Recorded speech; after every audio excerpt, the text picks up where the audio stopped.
अस्सलाम वालेकुम dear students. Oscillation इस चैप्टर में हम नेक्स्ट टॉपिक देखेंगे। Projection of circular motion about any diameter is linear SHM. एक आप इसको प्रैक्टिकली भी करके देख सकते हो। अगर एक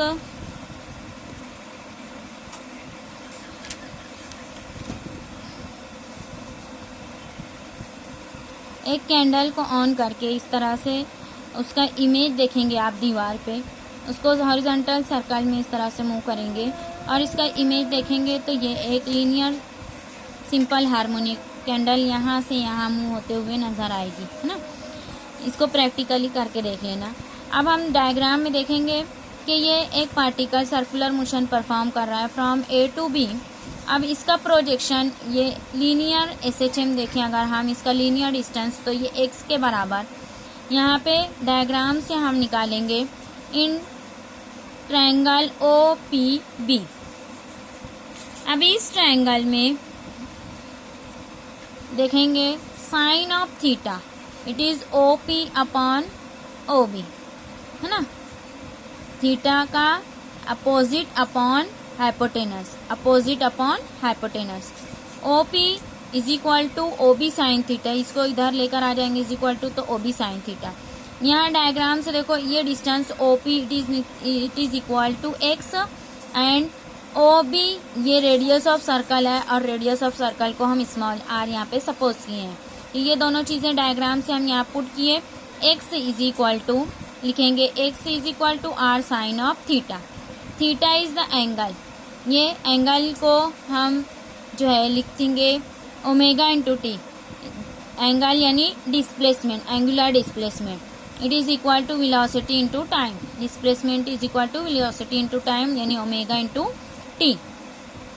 अब ये इक्वेशन हो गई X is equal to R sine of omega T, है ना। इसको इक्वेशन नंबर फर्स्ट लिख लिए।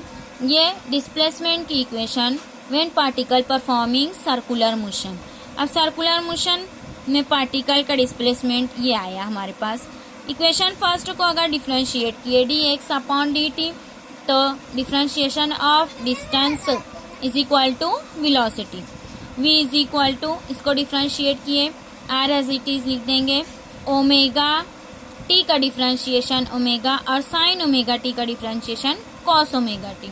तो ये इक्वेशन हो जाएगी r omega cos omega t। फिर इसको डिफरेंशिएट करने पर इसको इक्वेशन नंबर 2 लिख दिए। वेलोसिटी को डिफरेंशिएट अगर हम करें तो हमको एक्सीलरेशन की इक्वेशन मिलेगी। Differentiating equation number 2 dv upon dt is equal to इसका डिफरेंशिएशन r को एज इट इज लिख देंगे ओमेगा कॉस ओमेगा t का differentiation minus sine omega t। तो ये हो गया r omega square sine omega t। Omega t का डिफरेंशिएशन ओमेगा, यहाँ पहले से एक ओमेगा है तो ये ओमेगा स्क्वायर हो जाएगा। Omega R omega square sine omega T. ये एक्सीलरेशन की इक्वेशन मिली हमको। अब यहाँ पर देखेंगे एक्सीलरेशन इज इक्वल टू या A is equal to R minus omega को बाहर लिखकर ब्रैकेट के इसको लिखेंगे minus omega R sine of omega T. But R sine of omega T किसके बराबर है? Equation number first R sine of omega T is equal to X. तो ये पूरा ब्रैकेट जो है एक्स के बराबर लिखेंगे। Acceleration is equal to minus omega square into X. ये आ गया acceleration in circular motion. Acceleration in circular motion. But we have already studied acceleration in linear SHM. It is also equal to minus omega square into x. Omega square is constant, therefore a is equal to minus या a is directly proportional to minus x. Acceleration is directly proportional to displacement and oppositely directed, है ना। इसके opposite direction में act होगा, hence projection of. और ये जो relation हमको मिली it is the relation of linear simple harmonic motion. ये किसका रिलेशन है? Relation of linear simple harmonic motion. इसलिए हम कह सकते हैं कि projection of circular motion is linear SHM, linear simple harmonic motion. Circular motion का अक्स या उसका साया जो है वो सिंपल हार्मोनिक मोशन होता है, क्योंकि यही रिलेशन हमको सिंपल हार्मोनिक मोशन में भी मिली और यही सर्कुलर मोशन में भी मिलती है। और नेक्स्ट टॉपिक है हमारा डैम्प्ड ऑसिलेशन। अब डैम्प्ड ऑसिलेशन क्या है देखेंगे। डैम्प्ड ऑसिलेशन क्या होता है? जब हम ऑसिलेशन जो है वो एक वक्त के साथ जो है डिक्रीज होता है ना, उसका एम्पलीट्यूड डिक्रीज होने लगता है। जैसे पेंडुलम यहाँ पे हम लिए, ये पेंडुलम का ऑसिलेशन ये मूव होते होते होते कम होगा और एक वक्त आएगा कि ये पेंडुलम स्ट्रेट कंडीशन में आ जाएगा, मीन्स उसका एम्पलीट्यूड 0 हो जाएगा। तो एम्पलीट्यूड जिस ऑसिलेशन का डिक्रीज होता है उसको डैम्प्ड ऑसिलेशन कहते हैं। इसकी डेफिनेशन इस तरह से लिखेंगे, a type of oscillation in which amplitude of oscillation decreases continuously, amplitude decreases, है ना, जिसमें ऑसिलेशन में ऐसा ऑसिलेशन जिसमें एम्पलीट्यूड जो है वो decreases, that oscillation is called damped oscillation, है ना। अब डैम्प्ड ऑसिलेशन को समझने के लिए यहाँ पे डैम्प्ड ऑसिलेटर यहाँ पे एक उसका डायग्राम दिया हुआ है। एक रिजिड सपोर्ट के जरिए एक स्प्रिंग को जो हैंग किया गया है, स्प्रिंग का दूसरा टर्मिनल है उसमें ब्लॉक लगा दिया गया है और एक रॉड के जरिए इसको जो है वाटर में डीप किया गया है। अब यहाँ पे एक मरतबा इसको एनर्जी दे देंगे तो ये मूव होना शुरू हो जाएगा। A simple damped oscillator shown in the diagram. It consists of a spring suspended and its second terminal has a load. Load या यहाँ पे ये ब्लॉक लटका हुआ है। अब इसमें देखेंगे हम कि जब इसका ऑसिलेशन स्टार्ट होता है, जब इसको एनर्जी दी जाती है, इसको नीचे खींच के अगर हम छोड़ दिए, मीन्स एनर्जी इसको प्रोवाइड कर दिए, तो ऑसिलेशन स्टार्ट हो जाता है। ये ऑसिलेटर इस तरह से अप डाउन जो है वो ऑसिलेशन शुरू कर देता है। ये वैन जो है move up and down in a liquid, है ना, इम्पैक्ट। तो यहाँ पे डैम्प्ड फोर्स जो है इसके ऊपर दिया जाता है। हम एक ही मर्तबा फोर्स एक्ट करते हैं, अगर बार बार फोर्स देंगे तो ये इसका ऑसिलेशन रुकेगा नहीं, लेकिन एक मर्तबा फोर्स प्रोवाइड कर दिए तो ऑसिलेशन जो है कुछ टाइम के बाद जो है वो डैम्प्ड ऑसिलेशन हो जाएगा, मीन्स डिक्रीज होते जाएगा, उसका एम्पलीट्यूड जो है वो डिक्रीज हो जाएगा। तो ये डैम्प्ड फोर्स जो है, डैम्प्ड फोर्स, इसको हम लिखेंगे FD। FD is directly proportional to the velocity of van, इसकी वेलोसिटी के ऊपर डिपेंड है ना। एंड अपोजिटली डायरेक्टेड, जिस डायरेक्शन में फोर्स एक्ट होगा वेलोसिटी उसके अपोजिट डायरेक्शन में। हम इसको नीचे की तरफ खींच के फोर्स प्रोवाइड की, ये वेलोसिटी ऊपर एक्ट होगी इस तरह से up down.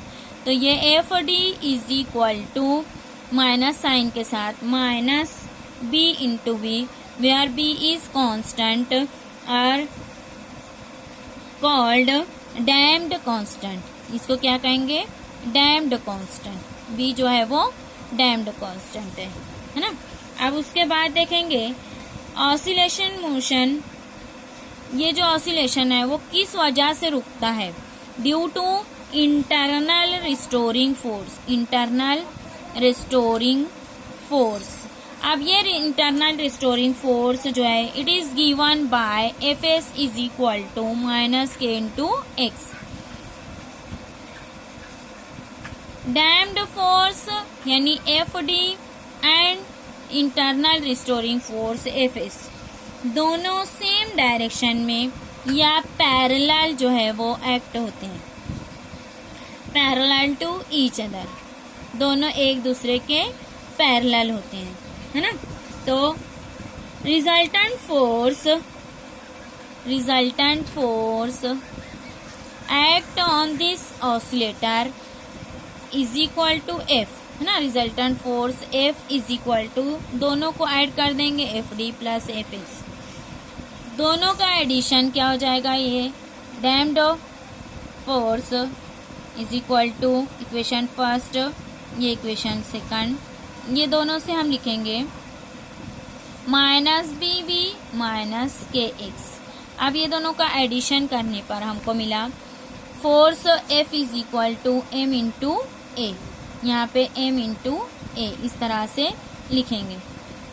Force M A इसकी वैल्यू पुट कर दिए is equal to minus B V minus K X.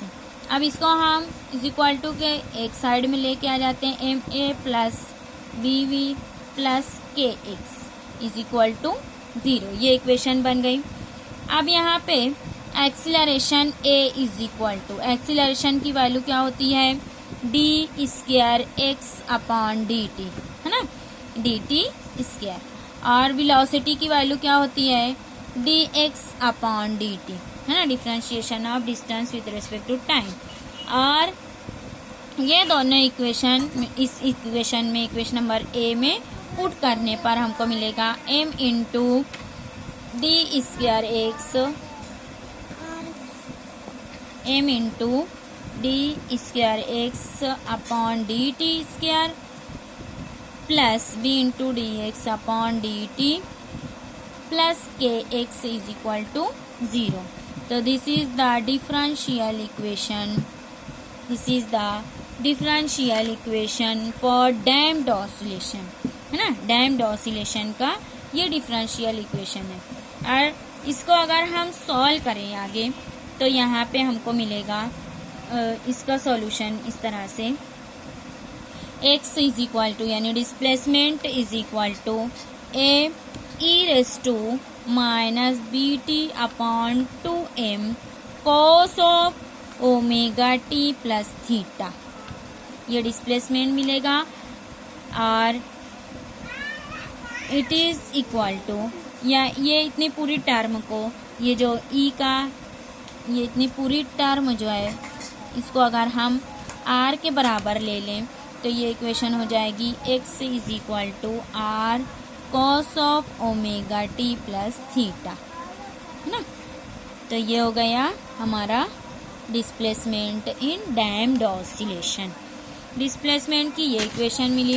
अब उसके बाद देखेंगे ये दोनों तीनों इक्वेशन आपको जो है डिस्प्लेसमेंट की इक्वेशन याद करना है। डैम्ड ऑसिलेशन का ग्राफ जो है वो इस तरह से बनता है, इसका ग्राफ बता दूं मैं।